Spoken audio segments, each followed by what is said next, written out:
Hey guys, tonight we begin with the remarkable lives and incredible resilience of medieval peasants, the everyday heroes who, despite the odds, managed to survive some of the coldest and most brutal nights in history.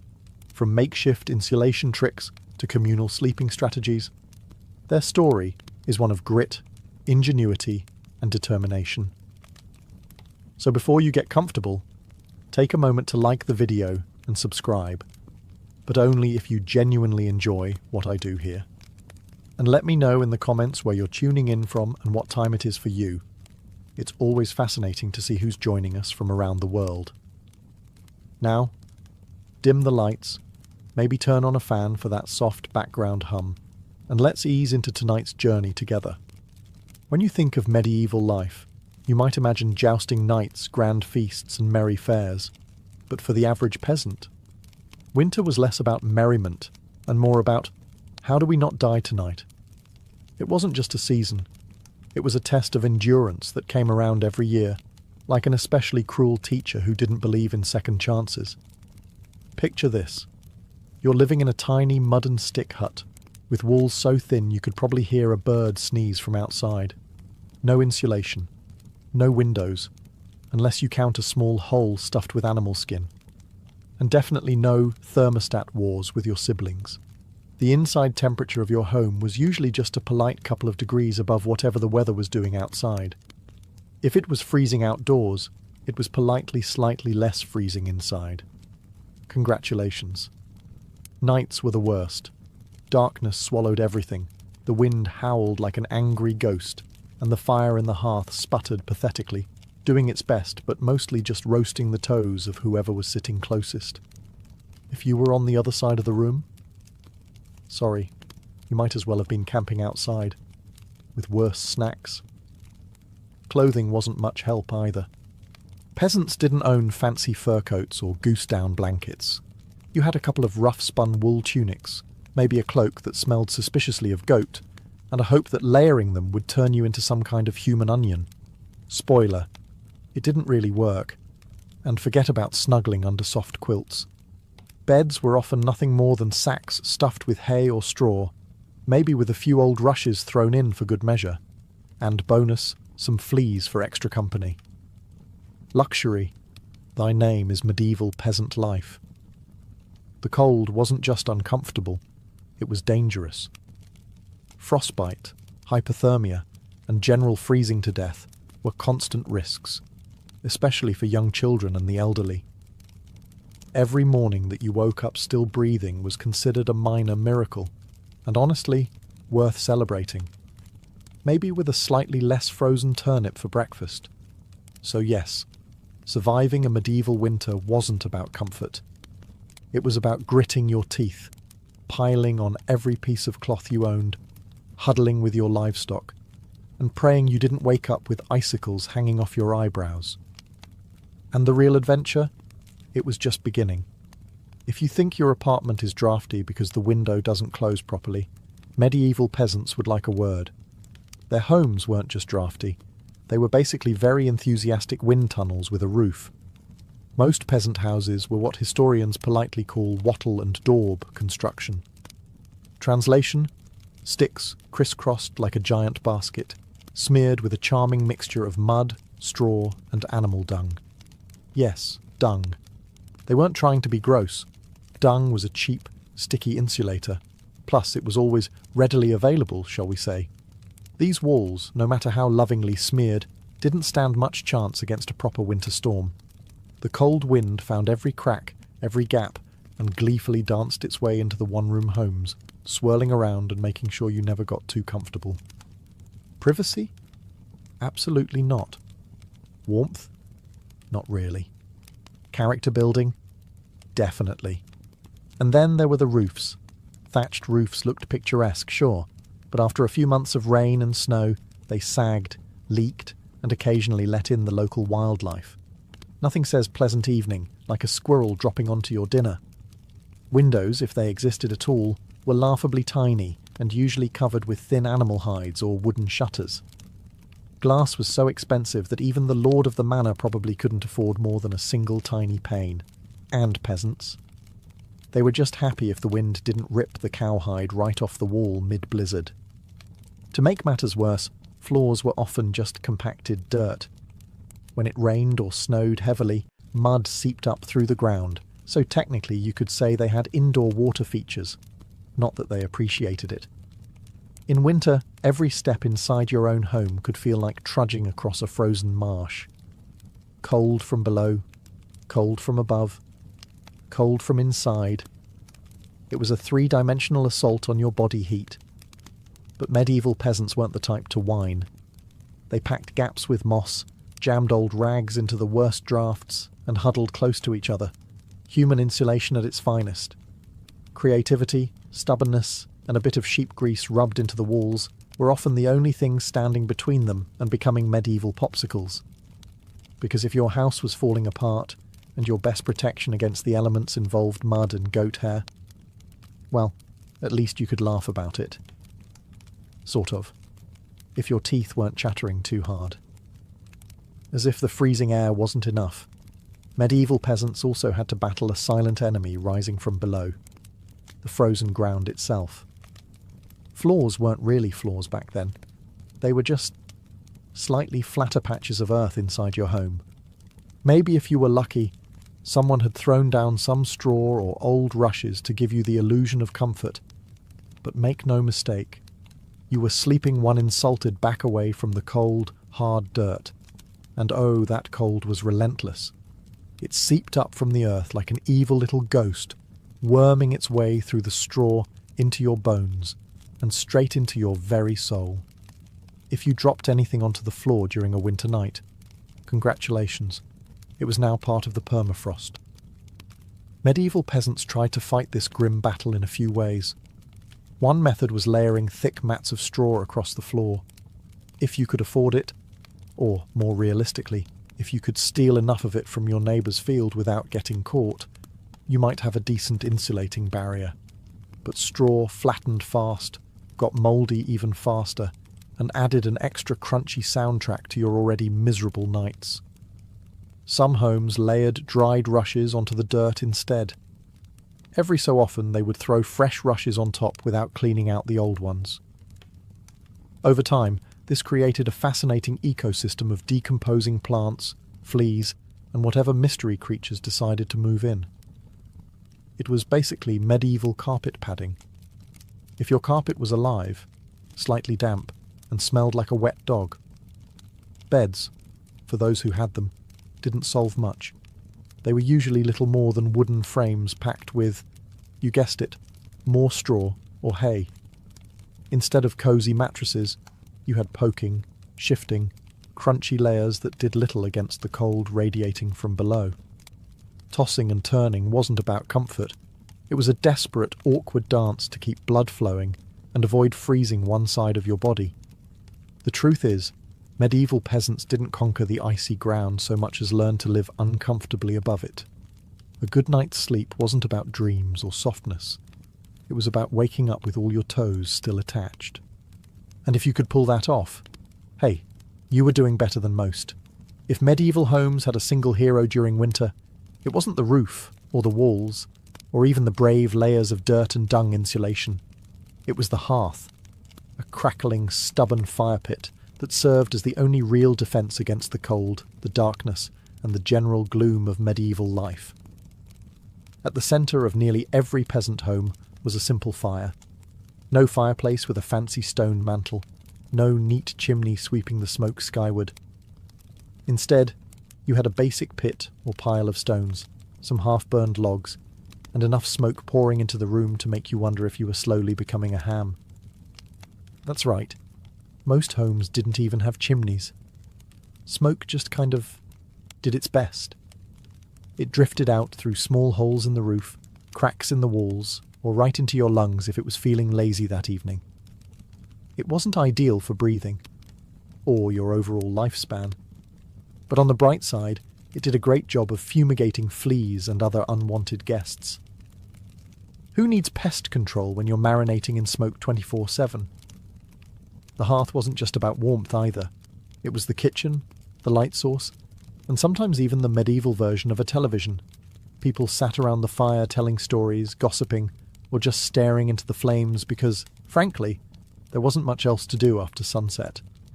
Keeping the fire alive wasn't just a nice idea, it was mandatory.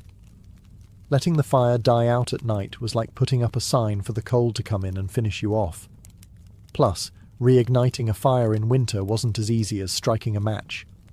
You had to work with flint, steel, kindling, and more prayers than you'd ever offered before.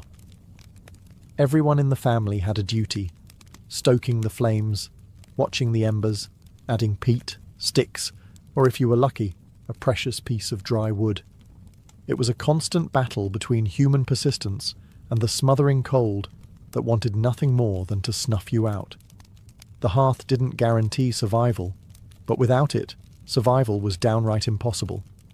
It was a smoky, sputtering, often disappointing little fire. But in a medieval winter, it was the beating heart of hope. If there was one thing medieval peasants feared more than running out of ale, it was letting the fire go out overnight. Without that warm, flickering lifeline, the cold would creep in faster than a tax collector after harvest. And in the dead of winter, restarting a fire from scratch wasn't just inconvenient, it could be deadly. Matches didn't exist yet. Lighters? Dream on. Rekindling a fire meant striking flint and steel together, praying for a single precious spark, and then coddling that spark with tender love and whatever dry kindling you hadn't already burned days ago. Imagine trying to do all this in the freezing dark, half asleep with frozen fingers. Now add a hungry wolf howling in the distance for extra motivation. So peasants got smart. They banked the fire. No, not in a cosy savings account. Banking meant carefully burying the embers under a mound of ash right before bed. The ash acted like a blanket, insulating the glowing coals and keeping them alive, just barely, until morning. If you did it right, you could stroll over at sunrise, poke the pile a little, add fresh wood, and, voila, fire without the frostbite. But if you did it wrong? Well, let's just say mornings got a whole lot colder and a whole lot grumpier. Fire banking was an art, passed down from parent to child like a prized family recipe. Everyone had their own little secrets. Some said use dry ash only, others insisted a bit of dampness was key. Some packed the embers tight, others let them breathe. You could practically start a medieval argument just by suggesting a better fire banking method. It was the ancient version of arguing over barbecue techniques, just with slightly higher survival stakes. Sometimes banking the fire wasn't enough. A howling wind might sneak through a crack and snuff it out anyway, or a clumsy sheep might stumble into the hearth. Yes, it happened. That's why some families took turns getting up in the night to check the coals, basically the medieval equivalent of sleepwalking to the thermostat. In the end, fire banking was less about mastering nature and more about buying just a few more precious hours of warmth. And if you woke up to even a single surviving ember, that was your victory, right there, and enough to face another day of battling the cold. In medieval times, the phrase, "the more, the merrier," wasn't just about parties. It was a winter survival tactic. When the fire sputtered and the freezing winds whistled through every crack, there was one surefire source of warmth, each other. And if that meant sleeping cheek to cheek with your entire family, neighbours, livestock, and possibly a very confused goose, so be it. Forget about personal space. Privacy wasn't even a concept. On the coldest nights, the goal wasn't comfort. It was, don't wake up frozen to the floor. Entire households piled into the warmest corner of the house, wrapped in whatever scraps of cloth they could find, and formed what could best be described as a desperate, snoring human lasagna. Younger kids squeezed in between parents, grandparents snuggled under the outer layers, and if Cousin Ethel showed up unexpectedly, well, there was always room for one more. If you were lucky, you got to sleep in the middle, where body heat radiated from all sides. If you were unlucky, you were on the edge, the medieval equivalent of sleeping next to the door of a meat locker, and woe to the person who moved too much during the night. You shift once to get comfortable, and suddenly you've knocked Aunt Maud into the freezing draft by the wall. Congratulations, you're now the family villain. Sometimes even bedding was shared. A communal straw mattress that slowly flattened under the nightly weight of multiple generations. And because hygiene wasn't exactly winning any awards back then, let's just say it wasn't the most fragrant sleeping arrangement. But hey, when it's you versus frostbite, you stop being picky. Body heat wasn't just nice, it was strategic. Some medieval guides even recommended deliberately arranging the strongest, warmest people on the outside of the group, like human shields against the cold. Babies and frail elders were tucked deep in the centre, treated like the precious little heat generators they were. This wasn't just about survival, though. Over time, it became part of daily life, part of family bonding. Long winter nights huddled together led to storytelling, singing, and undoubtedly some very interesting conversations muffled under a shared wool blanket. So next time your sibling steals your blanket or your dog hogs the bed, just remember, at least you're not fighting for elbow space between a snoring uncle and a particularly judgmental goat. If you thought modern roommates were a challenge, medieval peasants would like to introduce you to their winter housemates: cows, goats, pigs, chickens, basically anything with a pulse and a little bit of body heat. Bringing animals indoors wasn't just a quirky village tradition, it was vital for survival. Livestock generated warmth, and in a poorly insulated hovel where the wind howled louder than your stomach, every little degree mattered. Plus, if your goat shared a wall with you, it was slightly less likely to get stolen by a neighbour in the dead of night. 2 birds, 1 stinky stone. At night, the house became a chaotic living furnace. Chickens nested in corners, pigs snorted near the hearth, and cows lounged luxuriously against the walls, chewing cud like they paid rent. It wasn't glamorous, far from it. If you've ever been stuck in a car on a summer road trip with someone who forgot to shower, imagine that. But it's a cow, it's winter, and there's literally nowhere else to go. The smells? Legendary. By springtime, the perfume of a shared winter was something fierce. You didn't need to light a candle. Your nostrils were already on a wild ride. But medieval peasants developed a selective nose. They didn't complain much because they knew one uncomfortable truth. The more animals inside, the fewer frozen toes in the morning. Certain animals even had prime spots.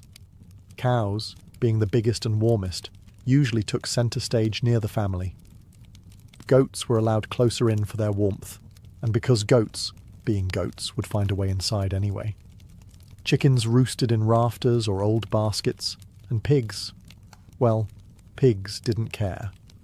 They plopped down wherever they pleased, probably right in the middle of the floor. Of course, sharing your bedroom with livestock wasn't without hazards.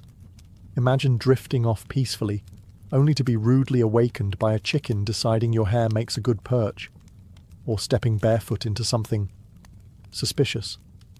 First thing in the morning. Yes, medieval mornings could be full of surprises.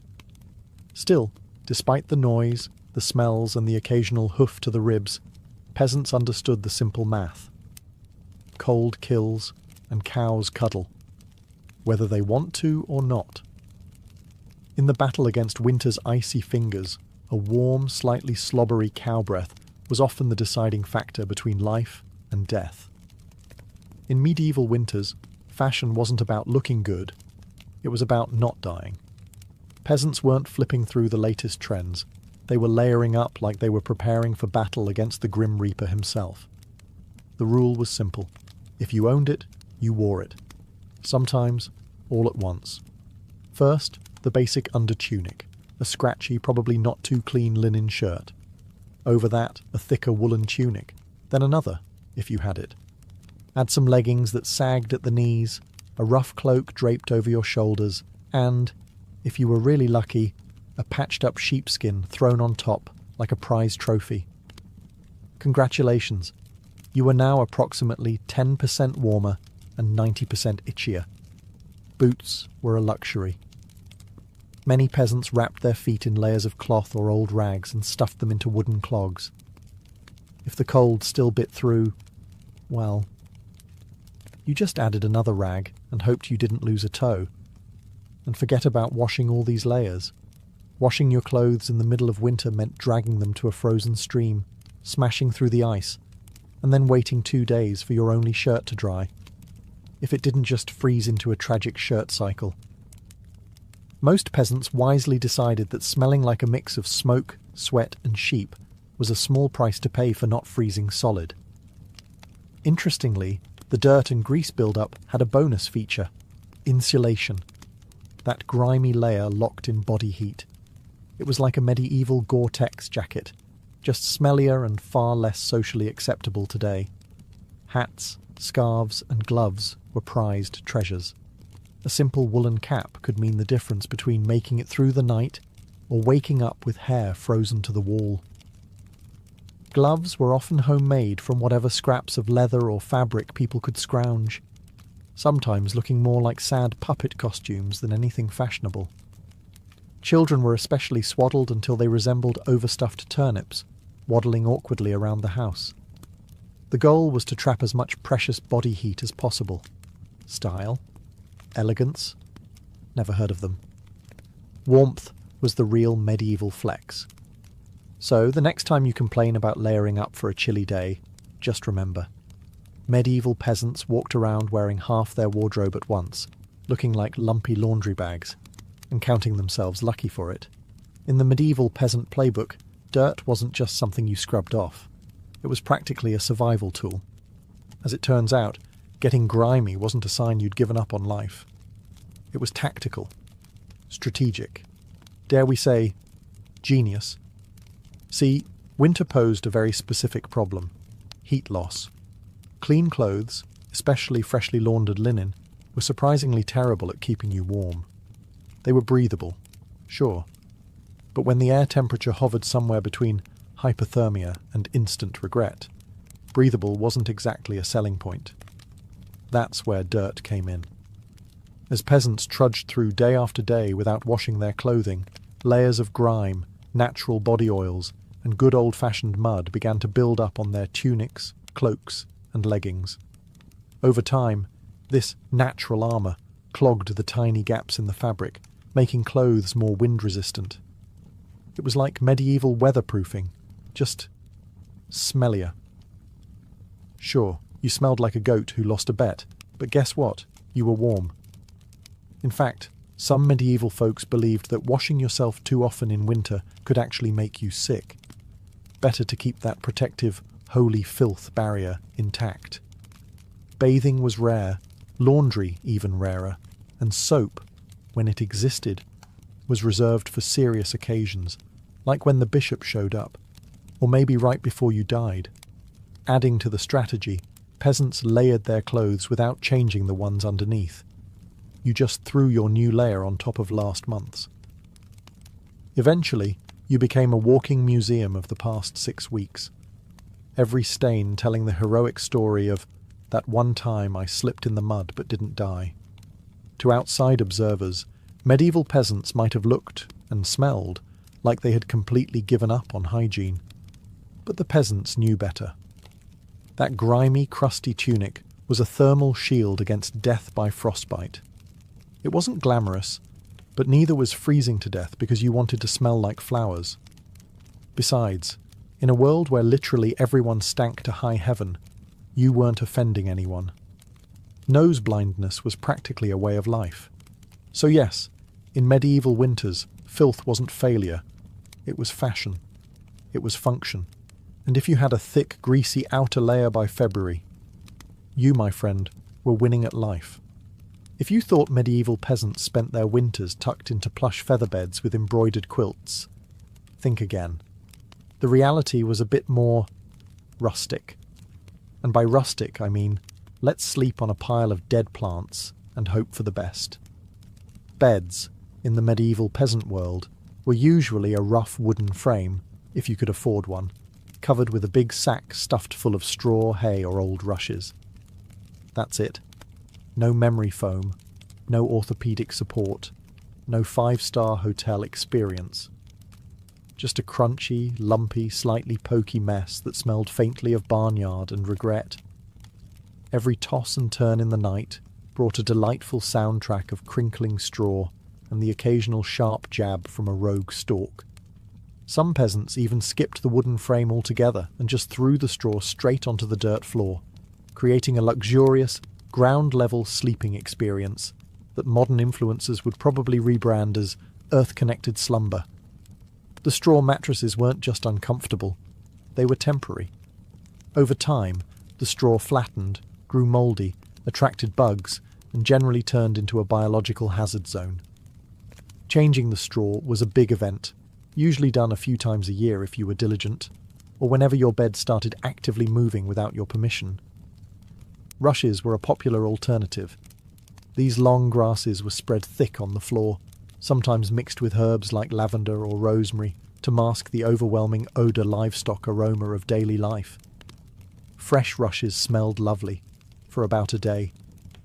After that, they became part of the muddy, trampled landscape inside the house, blending seamlessly with dirt, food scraps, and whatever else wandered in.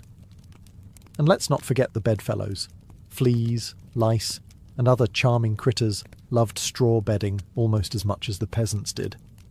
If you woke up scratching more than you slept, congratulations. You were living the authentic medieval experience.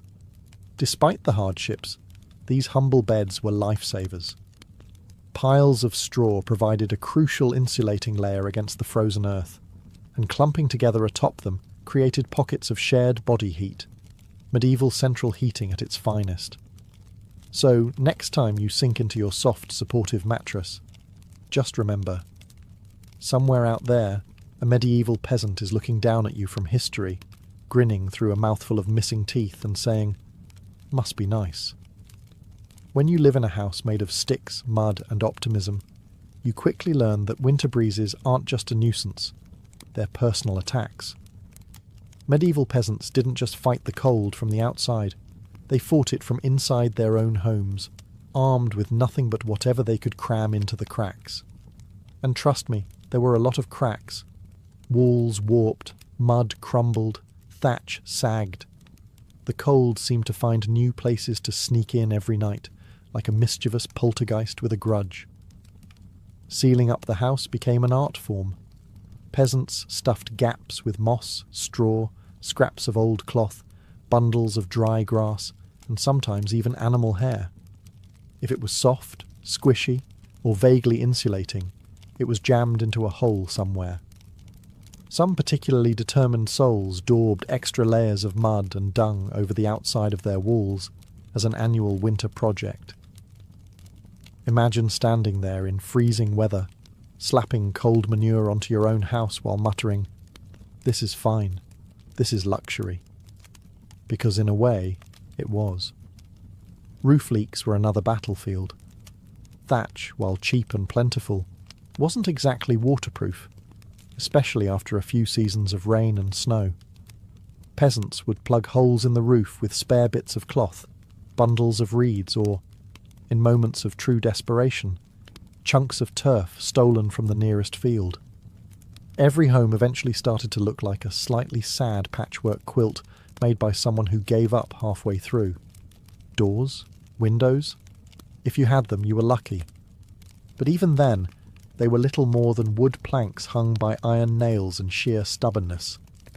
Window holes were often covered with animal hides or thick cloth soaked in animal fat to block out the worst drafts, and add a bonus aroma of mystery meat to the living space.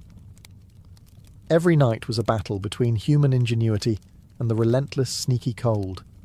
One minute you were warm, the next minute a sudden gust would find the one spot you missed, slapping you awake like a frosty hand of doom.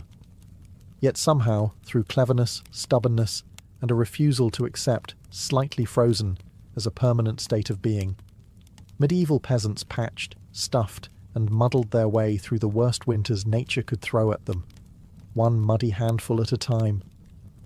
When the cold bites hard enough to keep you awake at night, medieval peasants had a solution. Don't even try to pretend everyone's sleeping at once. Instead, they developed a survival strategy that today would make any military commander proud: sleeping in shifts. It wasn't some grand, organised system with whistles and roll calls. It was far simpler and much more desperate. Half the household stayed awake, tending to the fire and patching up stray drafts, while the other half curled up under threadbare blankets and hay, trying to catch a few precious hours of half-frozen sleep. The fire needed constant attention. Left alone, it would die down, and restarting it, remember, was about as easy as getting a stubborn donkey to dance. So someone had to be on ember patrol, and since no one wanted to get up once they were finally warm-ish, families rotated shifts. You dozed for a few hours, got elbowed awake, then stumbled over to the hearth to poke, prod and curse the fire back to life, while trying not to step on a goat. The rotation wasn't glamorous. There were no night vision goggles, no late-night snacks, and certainly no 5 more minutes snooze buttons. Just stiff joints, heavy eyelids, and a growing resentment toward whoever snored loudest during your shift. Children old enough to hold a stick were pressed into service, learning early that in winter, everyone pulled their weight, or froze trying. Grandparents sometimes stayed by the fire longer, both because of their experience and, frankly, because arthritis made lying down and getting up again a monumental event. And when it was your turn to sleep, good luck. With people moving about, animals rustling, wind battering the walls, and the occasional sharp nudge from a sibling who, accidentally, rolled over too hard, getting quality rest was a miracle. Yet despite the exhaustion, the system worked. Sleeping in shifts meant that there was always a set of eyes, and cold, begrudging hands, ready to keep the hearth alive. The embers survived, and by extension, so did the family. So next time you grumble about waking up to adjust the thermostat or let the cat out, spare a thought for the medieval peasant, squinting into a smoking fire at 3 a.m., wondering if toes were really that important after all. You know it's cold when you have to think about how you breathe just to stay alive. Medieval peasants didn't just battle the freezing air with cloaks, fires, and creative sleeping arrangements. They even adjusted the way they inhaled and exhaled to survive the night. The problem was simple. Deep, open-mouthed breathing pulled icy air straight into your lungs. In a world where pneumonia could kill you faster than you could say, "Hail Mary," that was a risk nobody wanted to take. So peasants learned the art of what you might call survival breathing. Instead of sucking in huge gulps of air like they'd just run a marathon, they kept their breathing shallow, slow, and, most importantly, through the nose. The idea was to gently warm the incoming air a bit before it hit their lungs. It wasn't perfect, but it was better than coughing yourself into the grave by February. If you accidentally took a big mouthful of cold air, congratulations. You just bought yourself a ticket to a week of hacking up bits of what felt like your soul, with no doctors in sight, and grandma treating you with hot onion tea and firm prayers. Some people even tucked parts of their cloaks, shawls, or rags up over their faces while they slept, creating a makeshift breath-warmer barrier. Of course, this also meant you ended up with a damp, slightly soggy fabric patch clinging to your mouth by morning, but hey, it beat freezing from the inside out. Children were taught these tricks early on. Parents would scold little ones for panting like dogs, indoors during the cold months. And honestly, between strict breathing lessons, itchy wool layers, and sleeping next to an aggressively gassy goat, medieval childhood winters were character building on a whole different level. At night, tucked into straw bedding under piles of cloaks, and next to a gently steaming cow, breathing became an art form. Slow, steady, nose only, and as minimal as humanly possible, like some grim medieval version of a yoga retreat, only with more frostbite and fewer inspirational quotes. In the grand survival playbook, it wasn't the flashiest strategy, but it worked. One shallow breath at a time, peasants endured another night in the long, relentless war against winter. In the endless battle against medieval winter, peasants discovered an unlikely secret weapon: a full stomach. Turns out, one of the best ways to fight off the cold wasn't another scratchy wool cloak. It was stuffing yourself with something hearty and heavy right before bed. Calories meant warmth. The more your body had to digest, the more it heated itself up doing the work. It's basic medieval thermodynamics. Eat a heavy meal, generate internal heat, and maybe, just maybe, survive until morning without turning into a peasant-shaped popsicle. So what did medieval peasants pile onto their plates before a long, freezing night? Think thick stews, heavy with root vegetables like turnips, onions and parsnips. Grains were lifesavers too. Oat porridge, barley gruel, or dense, chewy rye bread. If you were especially lucky, say, after a festival day or a generous slaughter, you might even get a hunk of salted pork or a slice of dried sausage thrown into the pot. This wasn't comfort food in the Instagram sense. No delicate presentation, no artisanal garnishes. It was one enormous, vaguely brown meal, designed to sit in your gut like a friendly brick, slowly burning through the night and keeping you just a little bit warmer. It wasn't just about eating a lot. It was about eating smart. Foods that took longer to digest provided a slow, steady trickle of warmth. Fatty foods were particularly prized, not just for the energy they provided, but because fat burns slower than lean meat. A belly full of stew, bread, and a questionable amount of lard. Peak medieval winter luxury. Parents made sure even the pickiest children ate heartily. Nobody cared if little Thomas didn't like turnips. You ate the turnips, or you shivered through the night thinking about how much you missed the turnips. Harsh but effective parenting, medieval style. Of course, heavy nighttime eating came with its own hazards. You might be warmer, but you were also risking a night of vivid, bizarre dreams, fueled by a stomach trying desperately to process an entire field's worth of cabbages. Was it worth it? Absolutely. Because in the end, peasants weren't aiming for a Michelin star meal. They were aiming to survive. And if that meant going to bed full, bloated, and breathing gently through your nose next to a steaming cow, well, that was just another night in the ongoing quest to see another frosty sunrise. Long before electric blankets and fancy heated mattress pads, medieval peasants had to get creative if they wanted a little extra warmth at bedtime. And that's how the humble haybox and the ever-glamorous heated stone became winter's unsung heroes. Let's start with the haybox.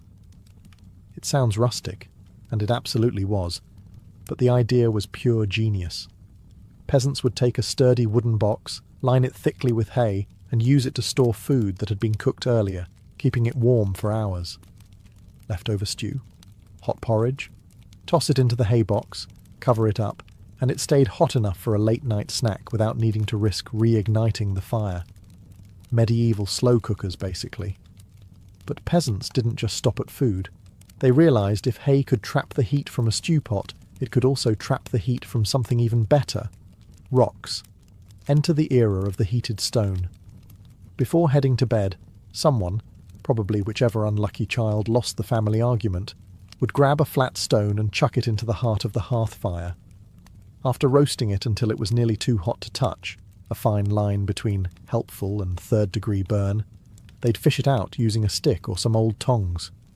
The stone, still radiating blissful warmth, would be carefully wrapped in rags, tucked into an old piece of cloth, or jammed into a clay pot, then slipped under the hay in the mattress or down at the foot of the bed. A medieval heating pad, ready to do battle against the frozen earth. Of course, there were risks. If you didn't wrap the stone properly, congratulations. You now had a small, localized house fire. And if you dropped it on your foot, well, let's just say winter injuries weren't always caused by slipping on ice. But when everything went right, that stone provided precious, comforting warmth that could last for hours. It wasn't luxurious, but when you lived in a half-frozen hut, luxury was defined as not waking up with icicles dangling from your nose. In the grand arsenal of medieval winter survival, a hot rock tucked into some hay might not sound glamorous, but for peasants clinging to whatever heat they could find, it was a tiny miracle. In a medieval peasant's home, the hearth wasn't just where you cooked dinner. It was practically a family member. A temperamental, smoky, sometimes uncooperative family member, sure, but still absolutely essential to survival, especially when it came time to sleep. The closer you were to the fire, the better your odds of waking up unfrozen. That meant sleeping arrangements were less about personal preference and more about strategic positioning. Infants, the elderly, and anyone sick or frail got first dibs on prime hearth real estate. Parents, older kids, and sturdier adults fanned out from there like human insulation layers.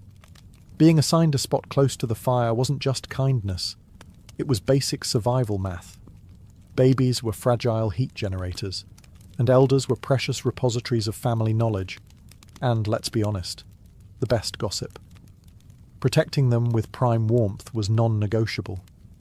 But it wasn't all cosy toasting by the flames. Too close, and you risked waking up with your hair singed or your cloak smouldering suspiciously. Too far, and you were basically camping in an icebox. It was a delicate dance.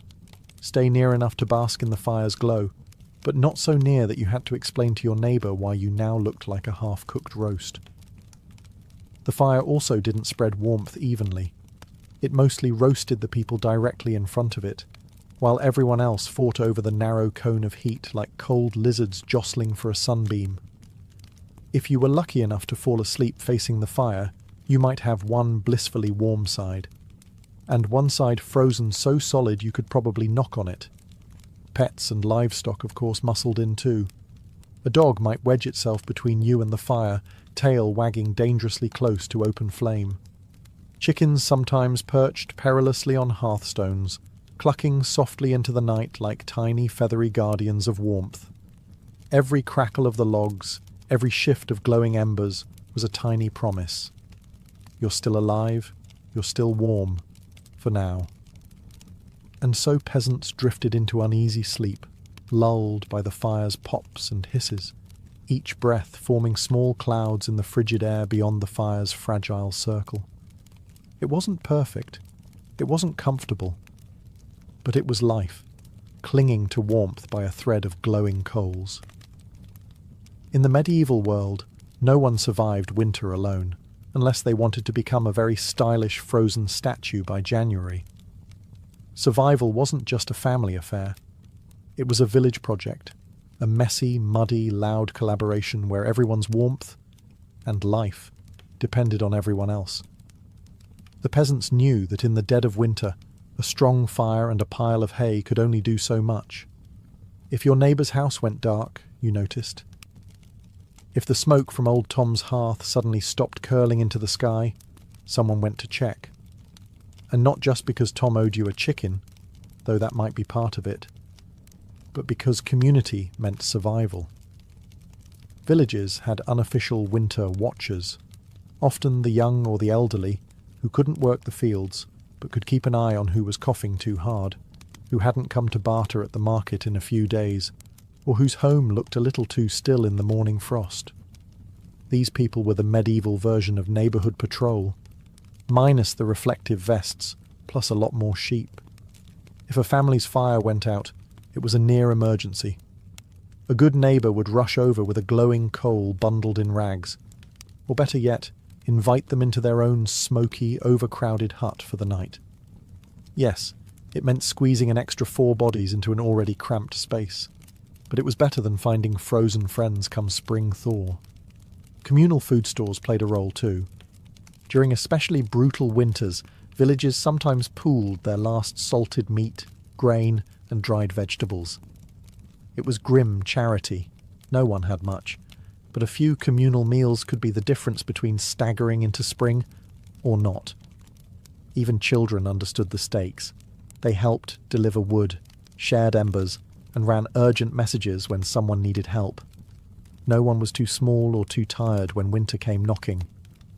Sure, medieval villages weren't all sunshine and hugs. Feuds happened.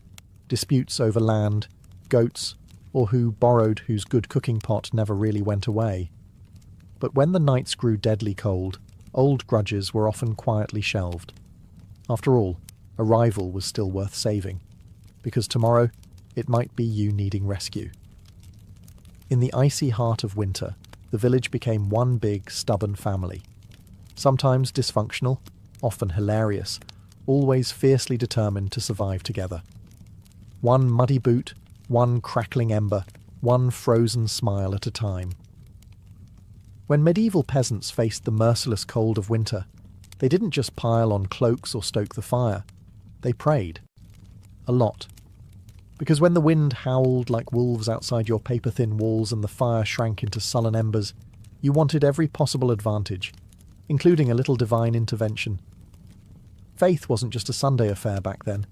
It was woven into every frozen breath.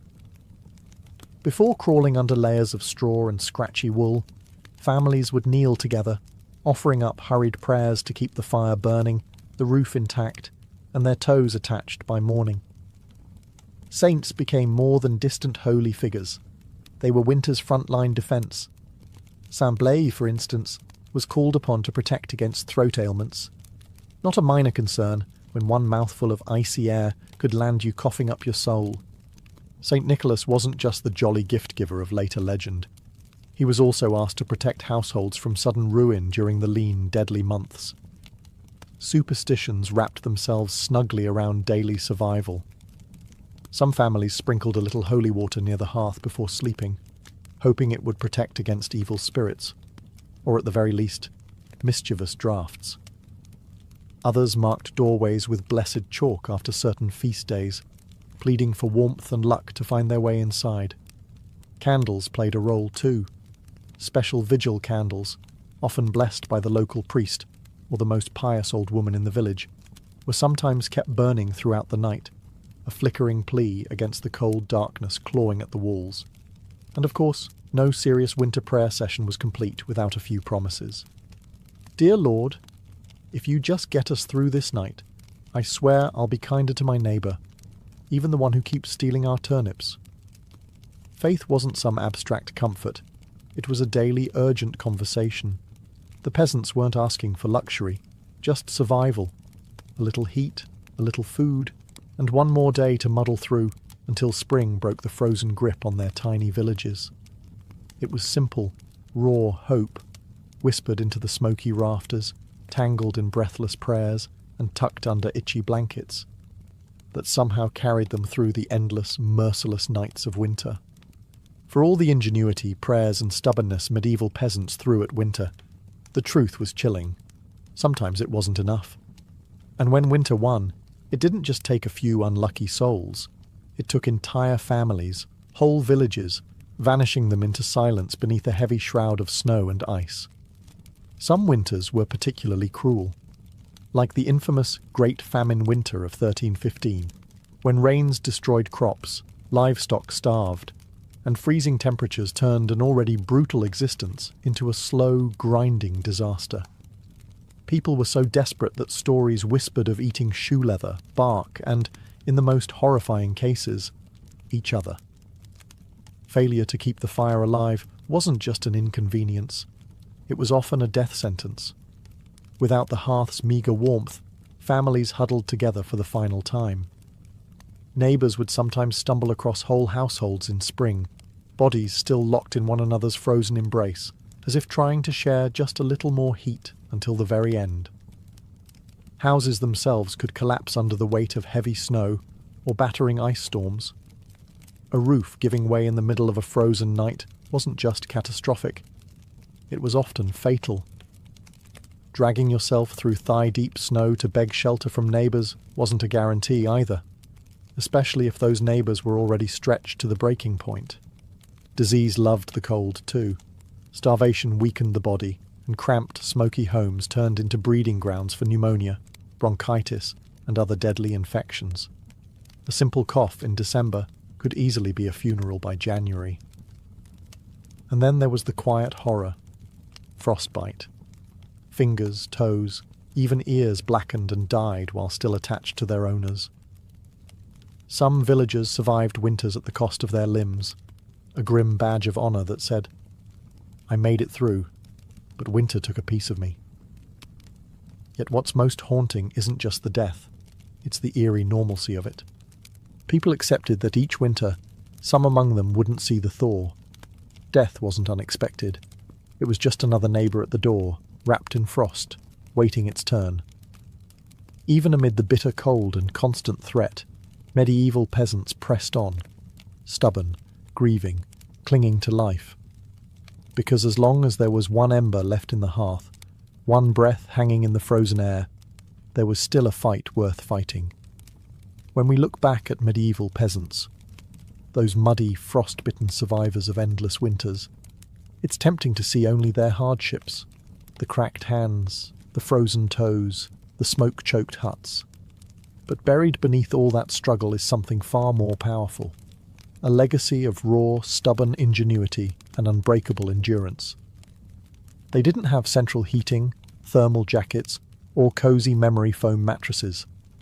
They didn't even have the luxury of assuming they'd survive until spring. But what they did have, and what they left behind, was the blueprint for resilience. Every hay-stuffed mattress, every hand-banked fire, every moss-crammed wall gap was a testament to human creativity under pressure. Faced with impossible odds, they didn't collapse in despair. They adapted. They learned from the land, from each other, and from the bitter lessons carved by each brutal winter. Their communities were built on more than shared land. They were built on shared survival.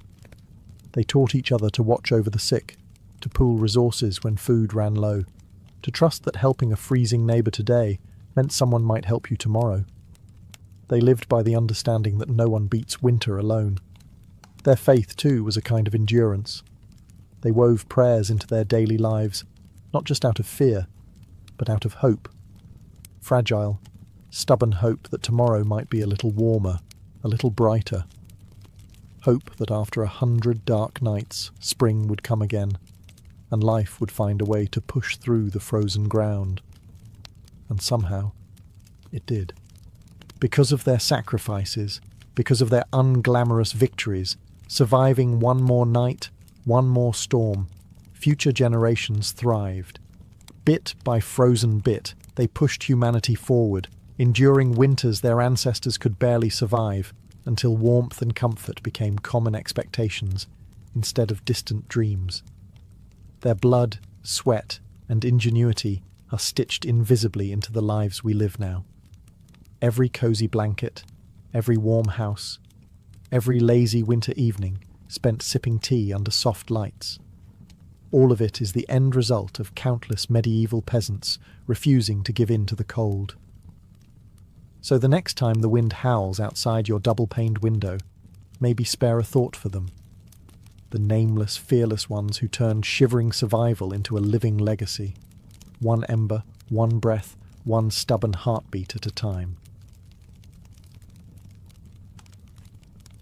Anne Boleyn didn't come into the world with a crown on her head or armies at her feet. Born around 1501, likely at Blickling Hall or Hever Castle, she was the daughter of Thomas Boleyn, an ambitious diplomat, and Elizabeth Howard, a noblewoman with powerful family ties. In the grand scheme of Tudor society, Anne's birth barely stirred a ripple. Yet from these modest beginnings, something extraordinary was taking root, a life that would one day tilt the course of English history. From an early age, Anne was set apart not by her wealth, but by her mind. She was clever, spirited, and, by all accounts, magnetic. Recognizing her potential, her family sent her abroad to the continent, where her education truly began. First, she served Margaret of Austria in the glittering court of the Netherlands, an experience few English girls could dream of. There, Anne absorbed the art of diplomacy, refined manners, and the subtle dance of European politics. But it was in France that Anne's brilliance was truly polished. She spent years in the sophisticated courts of Queen Claude and Queen Marguerite of Navarre, learning the language of influence, elegance, flirtation, wit. While other young women perfected their embroidery, Anne mastered conversation, intrigue, and the art of commanding attention without ever seeming to seek it. By the time she returned to England in the early 1520s, Anne was something rare.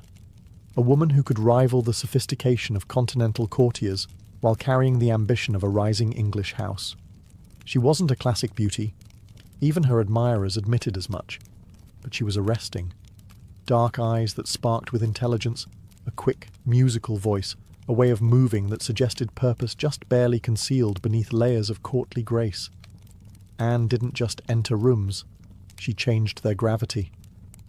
At a time when a woman's fate was often sealed by birth and marriage, Anne refused to drift quietly into obscurity. She had seen the power that charm and intellect could wield in foreign courts, and she intended to use that knowledge at home. Anne Boleyn was still a young woman then, clever, ambitious, untested. But history was already beginning to stir around her. The girl who returned to England was no longer just Thomas Boleyn's daughter. She was a player in a larger game, one that would soon engulf the crown itself. When Anne Boleyn returned to the English court, she was unlike anyone the nobility had ever seen. In a world full of pale-faced, modest English roses, Anne was a thunderstorm, electric, unpredictable, impossible to ignore.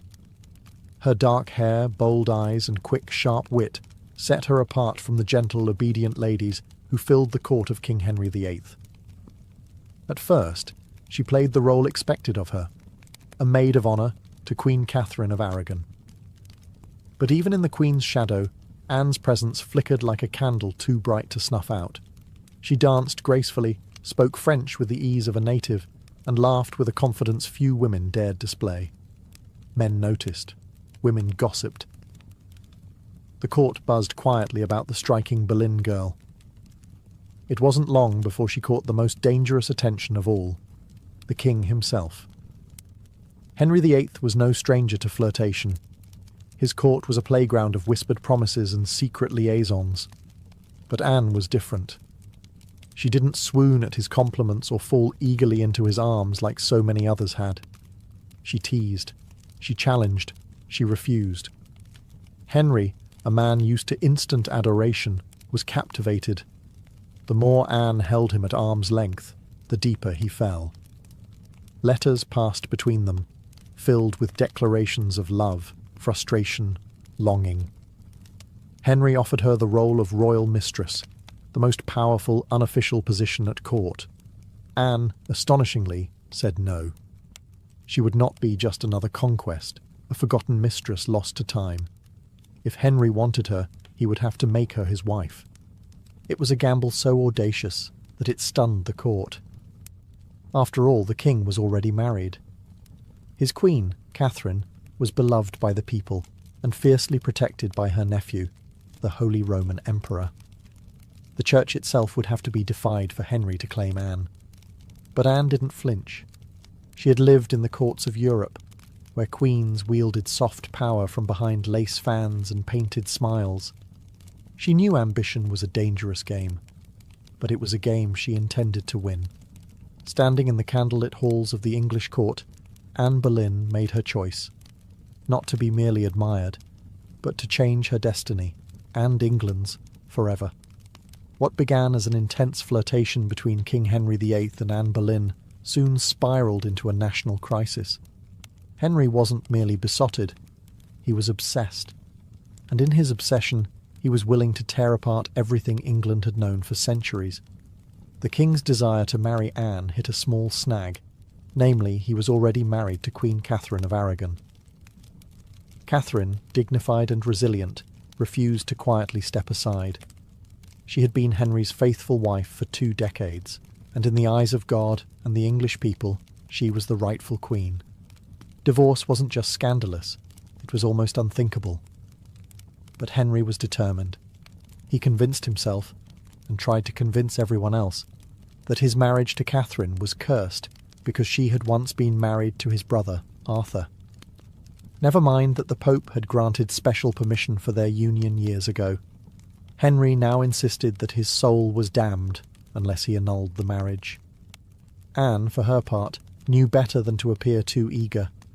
She kept herself just out of reach, alternately encouraging Henry's hopes and maintaining her distance. Every glance, every word was measured. She wasn't merely aiming for marriage. She was positioning herself to become Queen of England. The court erupted into whispers and factions. Some noble families eagerly courted Anne's favour, seeing the winds of power shifting. Others clung fiercely to Queen Catherine, horrified at the idea of Anne replacing her. Diplomats wrote desperate letters back to Rome. Foreign monarchs threatened retaliation. Henry's own advisers shifted uneasily, sensing the ground trembling beneath their feet. As months turned into years, Henry's frustration grew.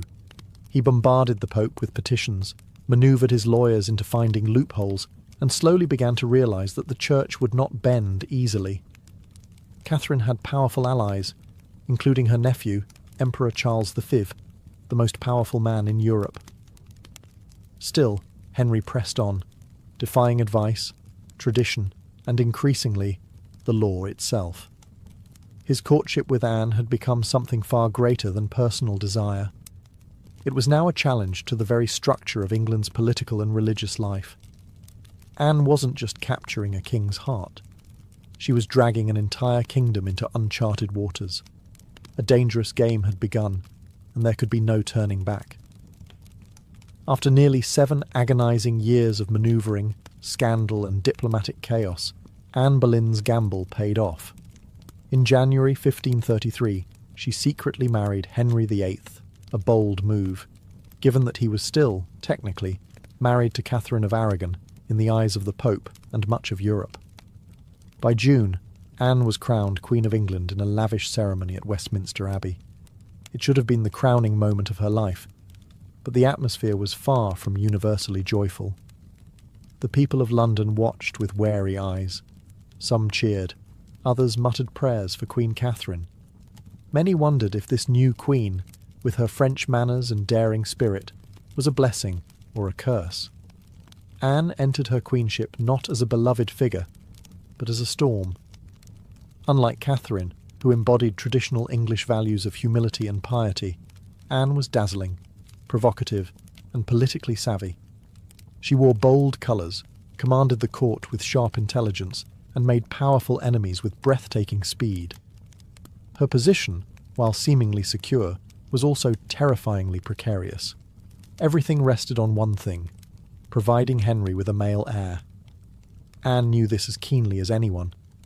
She was not merely Henry's lover anymore, she was the hope of a dynasty. Early in her pregnancy, Anne and Henry were elated, certain the child would be a boy. But in September 1533, Anne gave birth to a daughter, Elizabeth. To Anne's credit, she masked her crushing disappointment with grace, insisting the next child would surely be a son. Henry, however, was less composed. His eyes, once full of adoration, now flickered with doubt. Still, for a time, Anne's star burned brightly. She reshaped the English court in her image, elevating her family to unprecedented heights and becoming the first queen in English history crowned with the sacred oil usually reserved for kings. Her influence was vast. Foreign ambassadors sought her favour. Courtiers reshuffled alliances to be in her good graces. The once obedient Henry began moving England officially away from Rome, creating the Church of England with himself at its head, all so that Anne's crown could not be questioned. Yet even in her triumph, dark clouds gathered. Friends whispered behind their hands. Rivals circled, waiting. And Henry, fickle and restless, was already beginning to look beyond the brilliant woman who had rewritten the kingdom for him. Anne had won the throne, but keeping it would demand more than charm, ambition, or even love. Anne Boleyn had climbed higher than almost any woman of her time.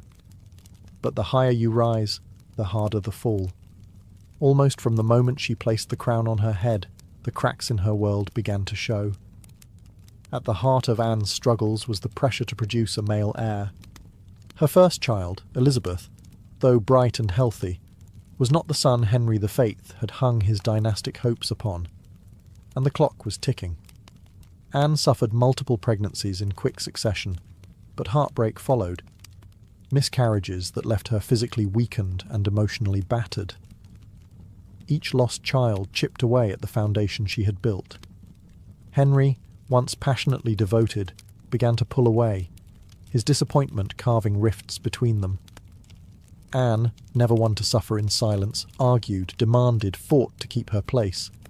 But Henry, a man who prized obedience as much as beauty, grew tired of her sharpness, her defiance, the very fire that had once drawn him in. Outside the royal chambers, enemies were gathering like wolves. Many nobles who had tolerated Anne's rise with gritted teeth now openly schemed for her downfall. Catherine of Aragon's supporters never forgave Anne for what they saw as theft and sacrilege. Even commoners whispered against her, calling her the Great Whore, blaming her for the schism with Rome and the heavy-handed changes that followed. And then came Jane Seymour. Quiet, demure, everything Anne was not. Jane captured Henry's wandering attention just as Anne's influence began to wane. Where Anne had dazzled him with brilliance and challenge, Jane offered soothing compliance. It was a dangerous shift, and Anne, perceptive as ever, saw it happening. She tried to reclaim her position, lavishing attention on Henry, promising more sons, begging for patience. But the king, ever fickle, had already begun imagining life without the woman for whom he had once torn a kingdom apart. Anne's political enemies, including Thomas Cromwell, once her ally, sensed the changing tide. They began laying the groundwork for a campaign of destruction, quietly gathering accusations, rumours, and witnesses. The woman who had played the dangerous game of ambition so masterfully was now losing ground. Anne had won her crown through cunning and courage.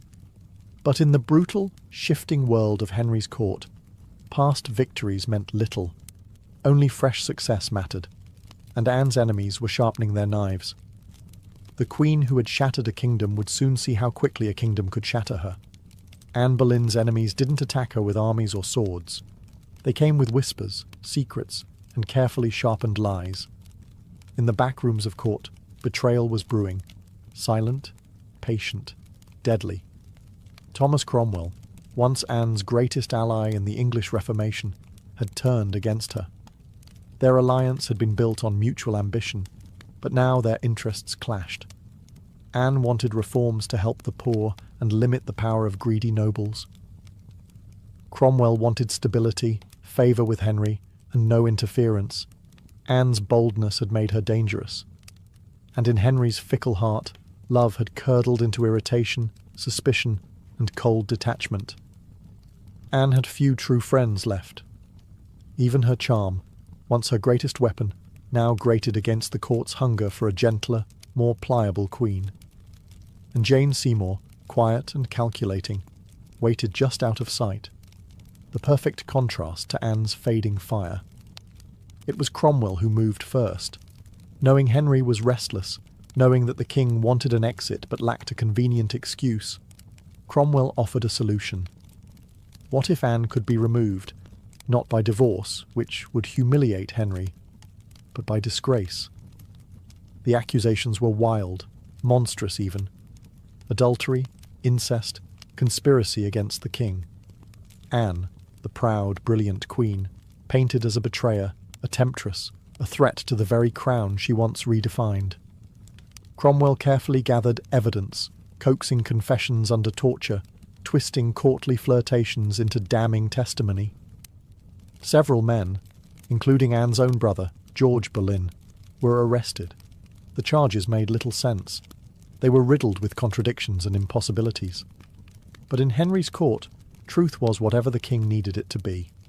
Anne, sensing the tightening noose, fought desperately. She appealed to Henry's memory, to the love they had once shared. But it was no use. The man who had once torn England apart for her now refused to meet her eyes. In May 1536, Anne was arrested and taken to the Tower of London. As the great gate slammed shut behind her, she knew the truth. She was no longer a queen. She was a prisoner, a pawn trapped in the brutal game she had once played so masterfully. Betrayal had sealed her fate. And now, alone in the tower, Anne Boleyn waited for the final move. Anne Boleyn stood in the great hall of the Tower of London, facing a tribunal of nobles, many of whom owed their very titles and fortunes to her rise. Now, they sat in judgment, cold and watchful, prepared to erase the woman who had once changed the destiny of England. The charges against her were shocking. Adultery with multiple men, including her own brother, George Boleyn. High treason. Conspiracy against the king. In another world, such accusations against a queen would have been unthinkable. But here, now, they were simply theatre. A grim performance designed to give Henry VIII exactly what he wanted. Anne's downfall, wrapped in a thin veil of legality. Anne defended herself with the same fire that had once won Henry's heart. She denied every accusation with intelligence, precision, and an unwavering composure that astonished even her enemies. She reminded them that she had been crowned with sacred oil, chosen by God, and anointed as Queen of England. She reminded them of her loyalty, her sacrifices, her love. But it was all for nothing. The verdict had been decided long before Anne set foot in the courtroom. The trial was a spectacle for the court and for the people, a public unmaking of a once unbreakable woman. Witness after witness, many coerced or bribed, spoke damning words. Dates and places contradicted each other. Evidence was flimsy when it existed at all. But the truth was irrelevant now. Anne was found guilty. Her brother George and the other men accused with her were sentenced to death as well. Anne would be executed by beheading, a merciful sentence compared to the usual traitor's death of hanging, drawing, and quartering. When the verdict was read, Anne did not break. She stood tall, her face pale but her spirit fiercely intact. In those final moments before being led back to her cell, she spoke clearly, declaring that she was prepared to die, and prayed that God would have mercy on her soul. As the heavy doors of the hall closed behind her, the court exhaled in relief. The storm Anne had been, brilliant, dangerous, unforgettable, was nearly over. But even then, they did not understand. They were not erasing Anne Boleyn. They were immortalizing her, in betrayal, in tragedy, and in legend. After her trial, Anne Boleyn was returned to the Tower of London, not as the triumphant queen who had once commanded England, but as a condemned prisoner awaiting death. Yet even facing the end, Anne refused to crumble. In the cold, echoing halls of the tower, Anne prepared herself. She spent hours in prayer, kneeling on the hard stone floors, her hands clasped tightly, her voice steady. She confessed to no crimes because she believed she had committed none. She was not afraid to die, she said, but she prayed that her death would bring peace to the kingdom, and perhaps mercy to her little daughter, Elizabeth. Her ladies-in-waiting, those few who had stayed loyal, wept in private. Anne comforted them instead of the other way around. She joked bitterly at times, that she would be remembered as a queen who had lost her head. In her dark humour was the stubborn spark that had made her unforgettable. Henry VIII, meanwhile, showed no sign of mercy. He had already turned his attention to Jane Seymour. Even before Anne's execution date was finalised, Henry was arranging his next marriage. For Anne, this final betrayal, from the man who had once torn down a kingdom for her, must have been the deepest cut. On May 18th, 1536, Anne was told she would die the next morning. She slept little that night. Instead, she spent her final hours in prayer, asking God for forgiveness for all who had wronged her, and perhaps for herself, for the ambition and pride that had led her here. Henry, with a flicker of royal kindness, had arranged for a French swordsman to carry out the execution, faster, cleaner, less brutal than an axe. It was a small mercy, bought perhaps more for the king's conscience than for Anne's comfort. At dawn, Anne dressed carefully for her final moment. A dark grey gown of damask trimmed with fur, a crimson kirtle beneath, colours of dignity, of sacrifice. She pinned up her dark hair and tucked it beneath a simple cap, ready to face the blade with grace. As the tower's cold morning mist curled around the courtyard stones, Anne Boleyn, queen, mother, survivor, fighter, stepped forward. There would be no tears, no pleas, only a final act of courage in the face of history's judgment. Her end was near. But her story was just beginning. On the morning of May 19th, 1536, Anne Boleyn ascended the scaffold built within the Tower of London's walls. A small crowd gathered, courtiers, guards, a few witnesses, all wrapped in silence, as if even the stone walls held their breath. Anne stood tall, her grey gown fluttering slightly in the cold morning breeze. She looked thinner than she had at court, her face pale but calm. There were no hysterics, no broken sobs. If anything, she faced death with the same fierce dignity that had once shaken a kingdom to its knees. She spoke briefly, carefully choosing her final words. She did not accuse. She did not defend herself. She prayed for the king's health and prosperity, the very man who had abandoned her. In those final moments, Anne offered the world not a confession, but forgiveness. Her courage stunned even those who had come to see her fall. The French executioner, brought specially to ensure a swift death, stepped forward. Anne knelt upright, her hands folded in prayer, her eyes lifted toward the heavens. A small white cloth was tied around her eyes. She remained still.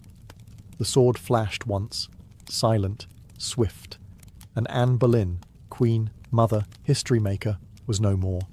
She was buried quickly in an unmarked grave within the Tower grounds, laid to rest in an arrow chest because no proper coffin had been prepared for her. A queen once crowned in gold, now left to vanish without ceremony. Yet Anne's story didn't end in that cold grave. Her daughter, Elizabeth, the child whose birth had once disappointed a king, would rise to become one of the greatest monarchs in English history. Elizabeth I, the Virgin Queen, whose reign would see the flowering of English art, power, and global influence. A queen who inherited her mother's fierce spirit, sharp mind, and unyielding resilience. Anne Boleyn changed the course of England forever. Her ambition helped trigger the break with Rome and the birth of the Church of England. Her fall showed the world that even queens could be cast aside. Yet through her blood, through Elizabeth, Anne's legacy blazed brighter than any crown she had worn in life. In the end, Anne Boleyn won a kind of immortality, not through her survival, but through her indelible impact on history. By the early 1770s, the American colonies simmered like a pot left too long over a roaring fire. The relationship with Britain, once seen as the proud mother country, had soured into resentment, suspicion, and growing fury. It hadn't started with tea. Years earlier, the Stamp Act had enraged colonists by placing taxes on everything from newspapers to playing cards. That was followed by the Townshend Acts, taxing essentials like paper, glass, and paint. Each new law passed thousands of miles away by a parliament in which the colonists had no representation, was like another spark landing in dry brush. At first, the anger showed itself in polite petitions and fiery pamphlets. Colonial assemblies drafted formal protests. Merchants organised boycotts. Writers like Samuel Adams and John Dickinson filled newspapers with passionate arguments about liberty and rights. But as time wore on, frustration deepened into something darker. A slow realisation that Britain wasn't listening. Worse, Britain didn't care. Many colonists clung to the hope that if they just made enough noise, if they just reasoned hard enough, Parliament would repeal the taxes. And sometimes they did. The Stamp Act was famously repealed after loud colonial protest. But every small victory was followed by new legislation, new taxes, new insults. It wasn't about the money. It never really was. The taxes themselves were modest by British standards. What infuriated the colonists was the principle. They were being taxed without consent, treated as subjects rather than citizens, ruled like distant possessions rather than partners. Boston, more than any other city, became the beating heart of resistance. The Sons of Liberty, a secretive, fiery group of patriots, grew louder and bolder. In 1770, tensions exploded into violence when British soldiers fired on unarmed civilians in what became known as the Boston Massacre. Blood had already stained the cobblestones. Trust was a thing of the past. By 1773, the colonies were teetering on the edge. A final insult would tip them into open defiance. And it came, not in the form of soldiers or new laws or armies, but in the quiet, seemingly harmless shape of crates stacked with tea. The colonists didn't know it yet, but the night that tea floated in the cold waters of Boston Harbor, the world would change forever. In 1773, Parliament made a critical miscalculation. Believing the American colonies would quietly accept cheaper tea, they passed the Tea Act, a law that was supposed to save the struggling British East India Company and, incidentally, reassert Britain's right to tax the colonies. On paper, it looked like a good deal. The Tea Act allowed the company to sell tea directly to the colonies, cutting out the middlemen, slashing prices, and offering a luxury product at a bargain. A few pennies cheaper. What could possibly go wrong? Everything. Because the problem wasn't the price of tea, it was the principle behind it. The Tea Act left the hated tax on tea firmly in place. Accepting the tea, even at a discount, would mean acknowledging Parliament's right to tax the colonies without their consent. To many Americans, that was unthinkable, a surrender of the liberties they had fought to protect for more than a decade. The news of the Tea Act spread like wildfire through the colonies.